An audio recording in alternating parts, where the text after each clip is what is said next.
જ્યારે હું મારા એક મિત્ર નરેશભાઈની ગાડીમાં પહેલી વાર બેઠો ત્યારે મારું ધ્યાન ડેશબોર્ડ પર ગયું.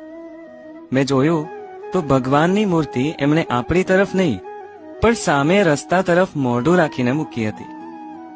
મને નવાઈ લાગી. મેં પૂછ્યું, ભાઈ, બધા ભગવાનને પોતાના દર્શન થાય એમ મૂકે, તમે આમ ઊંધા કેમ મૂક્યા છે?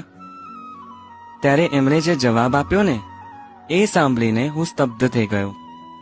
એ હસીને બોલ્યા, સાહેબ, આપણને વહેમ છે કે ગાડી આપણે ચલાવીએ છીએ, પણ હકીકતમાં જે આખો સંસાર ચલાવે છે ને એ જ મારી આ ગાડી ચલાવે છે.